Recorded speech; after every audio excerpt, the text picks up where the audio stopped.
नेता प्रतिपक्ष राहुल गांधी गुजरात पहुंचे, जहां उन्होंने आदिवासी अधिकार संविधान सम्मेलन में भाग लिया। इस दौरान उन्होंने आदिवासियों के हक की बात की, उनकी समस्याएं सुनी, साथ ही केंद्र की मोदी सरकार पर जमकर निशाना भी साधा। उन्होंने आरोप लगाया कि इस सरकार ने आदिवासियों से उनकी जमीन छीनी और उन्हें उनके ही घर से बेघर कर दिया। वहीं राहुल गांधी के इन हमलों के बाद मोदी सरकार बुरी तरह से घिरी हुई दिखाई दे रही है। तो क्या कुछ कहा है राहुल ने, क्या है पूरी खबर, देखिए इस रिपोर्ट में। लोकसभा में नेता प्रतिपक्ष राहुल गांधी गुजरात के वडोदरा में आदिवासी अधिकार संविधान सम्मेलन में शामिल हुए। इस दौरान उन्होंने आदिवासी समुदाय के लोगों को संबोधित किया और उनके हक की बात की। उन्होंने आदिवासियों को जंगल का असली मालिक बताया, साथ ही मोदी सरकार पर आदिवासी शब्द के असल मतलब को पूरी तरह से बदल देने के आरोप लगाए। आरएसएस और बीजेपी की तरफ से आदिवासियों को वनवासी कहे जाने को लेकर राहुल ने मोदी सरकार पर जमकर निशाना साधा और कहा कि आरएसएस और बीजेपी एक नया शब्द लेकर आए हैं, वनवासी, जिसका मतलब है कि आप सिर्फ जंगल में रहते हैं, उसके मालिक नहीं हैं। और बीजेपी का शब्द है वनवासी।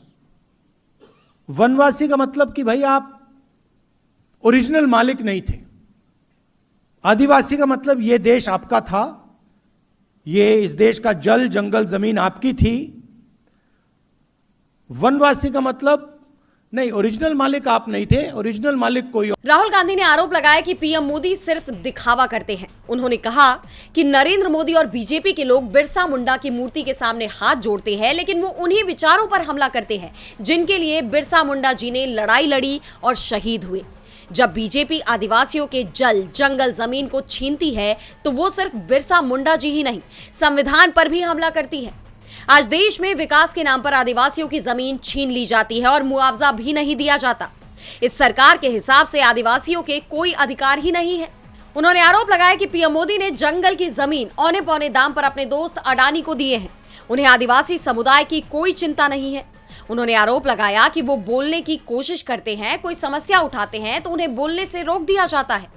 राहुल गांधी ने कहा कि जब भी मैं जातिगत जनगणना की बात करता हूं, बीजेपी आरएसएस के लोग मेरे ऊपर आक्रमण करते हैं। पहले पब्लिक सेक्टर हुआ करते थे जिसमें आदिवासियों, दलितों और पिछड़ों को रिजर्वेशन मिलता था, लेकिन अब बीजेपी सरकारी संस्थाओं को प्राइवेटाइज कर रही है, जिसमें कुछ चुनिंदा लोगों को ही जगह मिला करेगी। उन्होंने पीएम मोदी के लोकसभा में भाषण देने को लेकर भी बात की और कहा कि उन्होंने भाषण तो जरूर दिया, लेकिन अमेरिका के खिलाफ एक शब्द तक नहीं कहा। उन्होंने पीएम मोदी पर पूरी तरह से अमेरिकी राष्ट्रपति डोनाल्ड ट्रंप के कंट्रोल में होने का आरोप लगाया और कहा, 25 मिनट का भाषण दिया, अभी दिया। आप बताइए, अमेरिका के खिलाफ कुछ बोला? कुछ बोला? एक शब्द बोला? 100% कंट्रोल में है। राहुल गांधी के इन हमलों से मोदी सरकार बुरी तरह घिर गई है।